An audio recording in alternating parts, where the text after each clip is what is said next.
Assalamualaikum warahmatullahi wabarakatuh. Selamat datang di channel Stikes Bina Cipta Husada Purwokerto, Prodi D4 Teknologi Laboratorium Medik. Kali ini kita sedang berada di Laboratorium Kimia Klinik. Teman-teman, kali ini kita akan membahas tentang bagaimana cara pemantapan mutu internal Laboratorium Kimia Klinik, khususnya parameter glukosa. Apa itu pemantapan mutu internal? Pemantapan mutu internal adalah kegiatan pencegahan dan pengawasan yang dilaksanakan oleh setiap laboratorium klinik secara terus-menerus, menggunakan serum kontrol agar dapat diperoleh hasil pemeriksaan yang tepat. Kegiatan ini mencakup 3 tahapan proses, yaitu pra-analitik, analitik, dan pasca-analitik. Pengujian kualitas dapat dilakukan dengan bahan kontrol, assay, yang telah diketahui nilainya. Pemantapan mutu tahap ini adalah usaha untuk menghasilkan data analisis yang akurat, reliable, dan valid. Dilakukan usaha supaya tidak terjadi kesalahan program analisis, pengendalian dan meminimalisir faktor interferensi pada saat dilakukan analisis sampel. Cek ulang kembali tahap pra-analitik, analitik, dan pasca-analitik, termasuk melakukan dan menjaga hasil kalibrasi instrumen, menjaga kondisi reagen, kalibrasi metode pemeriksaan, cek ulang identitas pasien, permintaan pemeriksaan parameter, kelayakan sampel. Bila sudah benar dan layak dilakukan operasional analisis sampel. Nah, untuk pemantapan mutu internal parameter glukosa, alat dan bahan yang dibutuhkan adalah sebagai berikut. Sarung tangan disposable, mikropipet ukuran 1000 mikron sama mikropipet ukuran 10 mikron. Tabung reaksi dan rak tabung reaksi. Tip 1000 mikron dan tip 10 mikron. Ada aquabides, kontrol normal, dan reagen glukosa. Untuk menyalakan alat fotometer, maka kita harus hubungkan dulu dengan arus listrik, kemudian memencet tombol on off. Setelah menyala, maka kita tunggu sampai alat ready. Setelah alat ready, maka tekan alat, kemudian akan muncul main menu seperti ini. Setelah alat menyala, maka akan muncul main menu seperti ini. Di antaranya ada test, edit, result, wash, fit, pump, blank, filter, setup, dan reserve. Nah, untuk mengecek kontrol serum, maka kita klik tes. Untuk mengecek parameter glukosa, maka klik glukosa. Alat meminta air dengan pertanyaan do you prepare water, maka kita harus sediakan aquades. Klik yes. Ketika pada alat muncul press push to aspirate water, maka kita aspirate aquabides ini.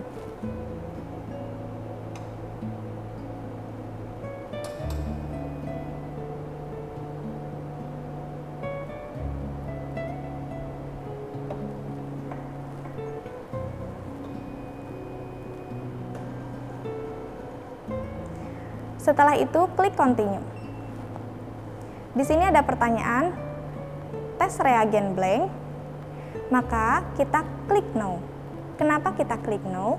Karena kita sudah mengecek reagen blank ini saat reagen pertama kali dibuka dengan absorbansi yaitu 0,0033. Maka kita tidak perlu mengecek reagen blank kembali untuk pengetesan selanjutnya.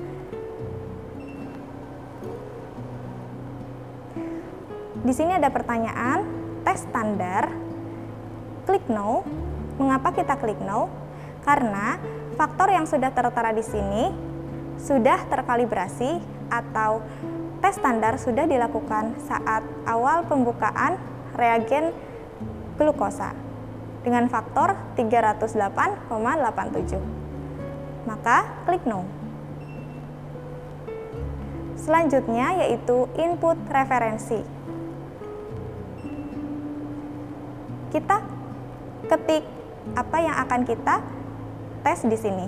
Di sini kita akan mengecek kontrol negatif, maka kita ketik kontrol negatif.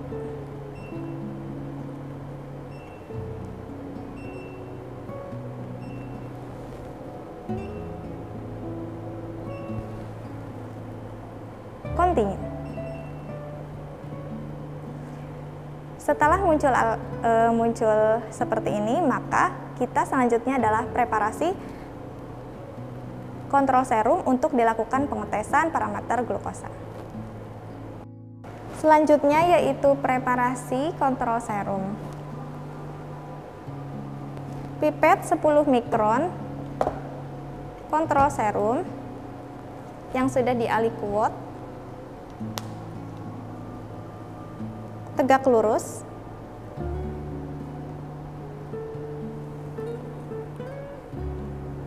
masukkan ke dalam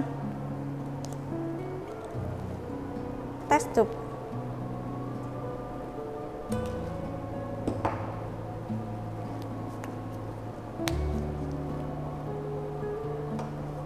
Lalu pipet 1000 mikron,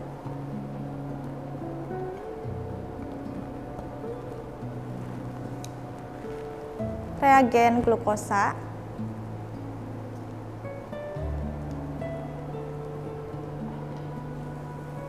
tegak lurus, masukkan ke dalam test tube.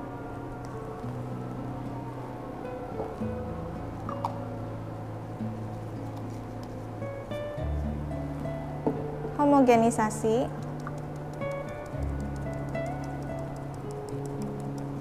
tunggu selama 10 menit. Setelah 10 menit, maka kita keluarkan dari tabung inkubasi dan warnanya akan merah muda seperti ini. Dan kita aspirasi untuk mengetahui nilainya.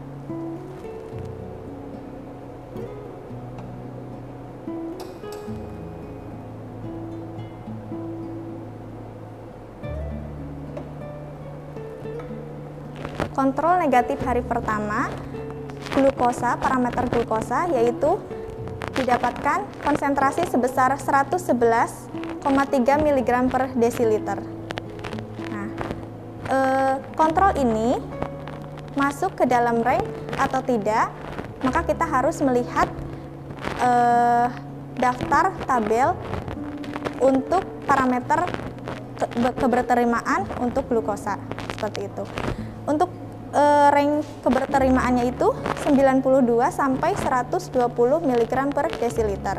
Maka hasil yang tertera itu masuk ke dalam range tersebut. Maka ini bisa diterima dan bisa dilanjutkan running sampel. Ya, lakukan hal yang sama pengukuran kontrol negatif pada parameter glukosa pada 25 hari kerja berturut-turut setiap hari. Kemudian lakukan pengetesan yaitu nilai tengah, presisi, dan akurasi untuk mendapatkan kriteria keberterimaan pemantapan mutu internal.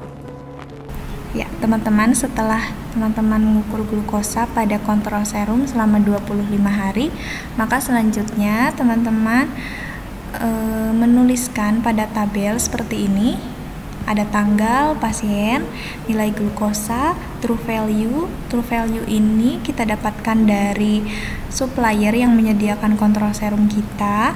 Ini adalah true value untuk glukosa 113,3. Nah, ini UCL dari true value. Jadi plus 2 SD-nya dari true value itu 108 plus 3 SD, plus 3 SD 118,27 UCL upper control limit. Kemudian ada UWL plus 2 SD upper warning limit peringatan. Kemudian ada plus 1 SD, minus 1 SD LWL low warning limit, ini peringatan. minus 2 SD, kemudian LCL lower control limit ini adalah minus 3 SD, yaitu data yang keluar dari kontrol. Nah, di sini teman-teman ada true value 113,3, ada SD simpangan deviasi, rumusnya seperti ini.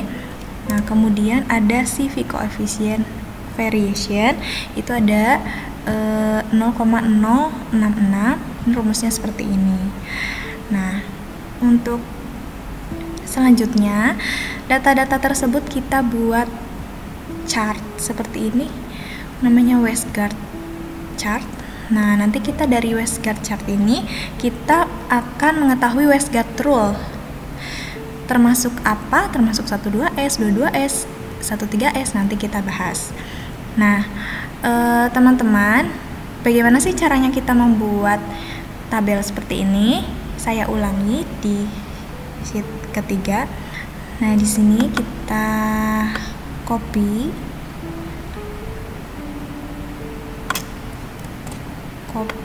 kemudian pindahkan ke sini. Nah, saya akan menjelaskan bagaimana caranya membuat tabelnya seperti itu. Nah, 1 sampai 25, kemudian tadi true value-nya kita juga kopikan. True value kopikan ke sini. Nah, di sini true value-nya 113,3. Kita taruh di sini ya, teman-teman. Klik ini, klik O3, maaf. Nah, untuk mengunci pada tabel ini, maka kita klik Fn F4. Maka true value-nya akan muncul di sini 113,3. Selanjutnya kita drag sampai data ke 25. Nah, untuk UCL-nya, UCL itu upper control limit. Nah, untuk rumusnya seperti apa? Yaitu dari true value plus 3 SD. Jadi true value plus 3 SD. F4 plus 3 kali SD. SD-nya di sini 1,65. Nah, kebetulan di sini karena di sini belum sesuai seperti tadi, maka kita ulangi untuk SD-nya sini. Hapus, klik SD-nya. Dan kita kunci Fn F4, maka akan keluar plus 3 SD-nya yaitu 118,27. Drag sampai data ke 25. Kemudian untuk plus 2 SD-nya itu kita kalikan 2, sama seperti tadi. Ini SD-nya kita ubah, klik sini, kemudian dikunci ya, kemudian drag ya. Ini untuk plus 1 SD sama ya teman-teman, klik kemudian kunci. Lakukan hal yang sama pada setiap kolom yang kita buat seperti itu. Jangan. Ini SD nya Fn F4,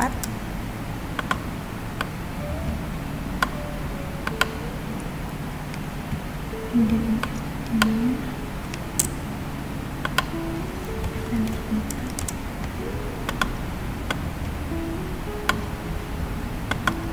terakhir yaitu minus 3 SD. Minus 3 SD FNF4.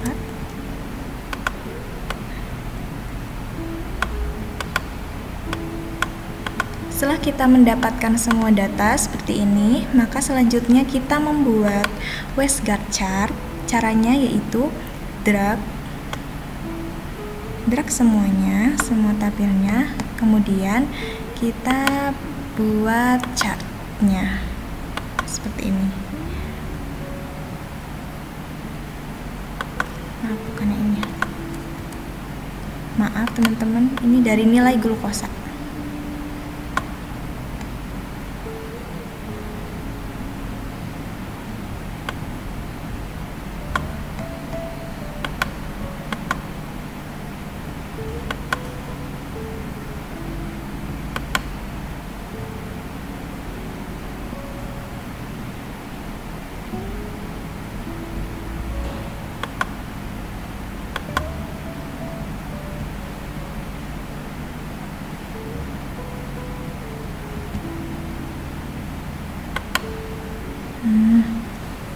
ya. Kemudian seperti ini. Nah, karena di sini datanya terlalu jauh, maka kita ubah datanya. Tadi dari sekitar 109 yang paling rendah, maka kita di sini minimumnya 105. Kemudian nah ini ya. Nah, sudah muncul seperti ini. Nah, seperti ini teman-teman. Nah, nanti kita tinggal ubah ininya mau seperti apa, mau stylenya seperti ini, atau maaf ini kurang jelas ya. Nah, atau stylenya seperti ini, itu teman-teman bisa atur sendiri seperti itu. Nah, ini misalnya ya, teman-teman bisa atur sendiri. Kita pindah saja yang ini ya. Nah, ini modelnya seperti ini agar kita mudah membacanya. Udah. Nah, teman-teman, di sini kita sudah membuat waistguard chart, maka selanjutnya kita evaluasi sesuai dengan waistguard rule. Waistguard rule itu apa? Nah, waistguard rule ini yaitu aturan-aturan yang membimbing kita apakah terjadi random error atau systematic error yang terjadi. Nah, ini ada aturan 12S, 13S, 22S, R4S, dan seterusnya. Nah, untuk chart kita, maka kita lihat kembali ini aturannya masuk rule yang mana. Nah, untuk lebih jelasnya lagi kita kembali ke chart yang awal.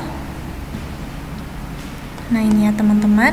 Nah, di sini saya sudah memodifikasinya supaya bisa dibaca dengan jelas. Nah, di sini kita menemukan data 12S ya. Itu satu data melebihi dari 2 SD. Ini 2 SD di sini. 2 SD ada di line yang ini. Nah, ini ada satu data melebihi dari 2 SD.